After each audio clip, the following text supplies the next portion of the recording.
Israel has occupied the West Bank since capturing it in the War of 1967. Plenty of Israeli settlements now exist in the West Bank. The UN says the settlements are illegal. I'm looking at a news story right now. Two Palestinian activists, Nariman Tamimi and Rana Hamadeh, don't know if I pronounced that right, have been put on trial by an Israeli military court over their involvement in demonstrations against an Israeli settlement in the West Bank. Amnesty International have called on Israeli authorities to stop the, quote, judicial bullying of Palestinian activists. Speaking of the two women I named, the human rights watchdog said, "They have been denied the basic human right to peacefully protest over land illegally seized by Israeli settlers, and the Israeli judiciary has used spurious legal tools to punish them." End quote. In a written statement, Philip Luther, Amnesty's Middle East and North Africa Programme Director, said there had been an unrelenting campaign of harassment, quote, the latest in a litany of human rights violations against Nariman Tamimi, her family, and her fellow villagers. You can read the article, Amnesty Accuses Israel of Judicial Bullying, on Al Jazeera's website if you're interested in this story.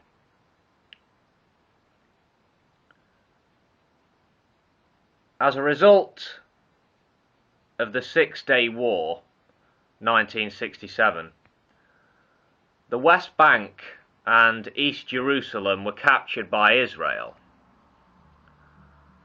The West Bank is essentially controlled by the Israeli military.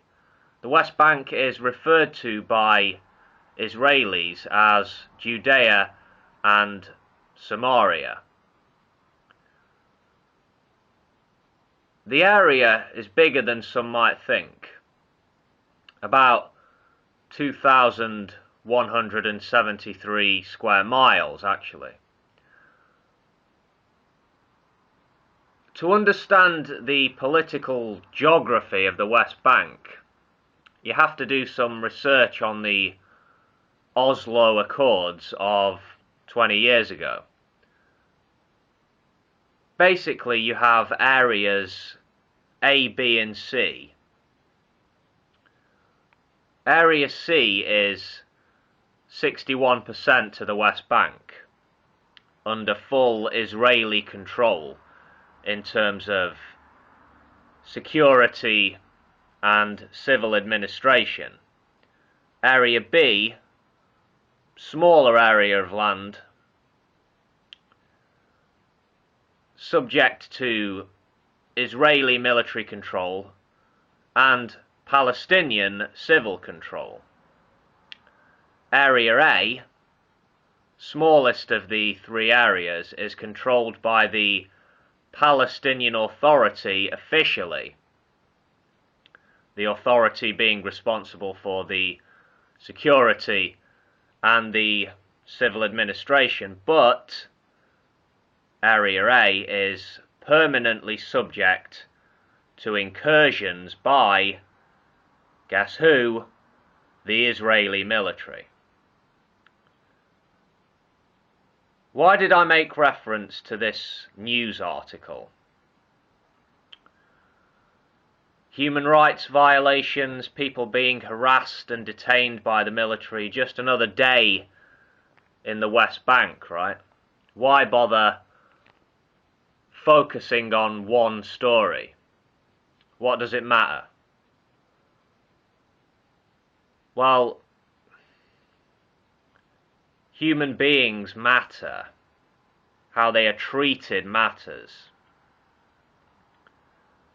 Human rights abuses, whether committed by the Israeli army or Palestinian forces or by anyone else, are unacceptable.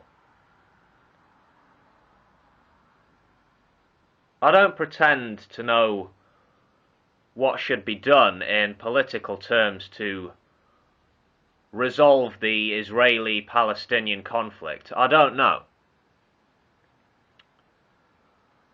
There are many injustices here, not just in the West Bank, of course.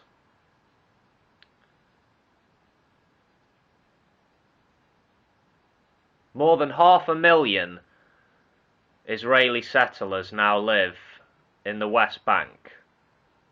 Double the number of settlers just a mere 10 years ago. Think about that. If you want to listen to the views of a man who fully supports the settlements in the West Bank, Judea and Samaria as he calls it, watch a discussion between Danny Dayan and Mehdi Hassan at the Oxford Union on Al Jazeera's head-to-head programme. There is audience participation. Yeah, check it out. There's a real sense of tension in the air for sure. Danny Dayan is a Zionist, used to be a major in the Israeli army, used to be a university lecturer, I believe, and he was chairman of the Yesha Council, which represents the settler movement.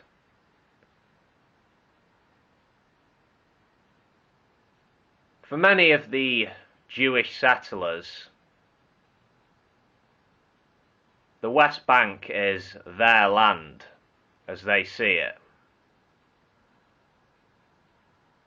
And God is on their side. So that settles it.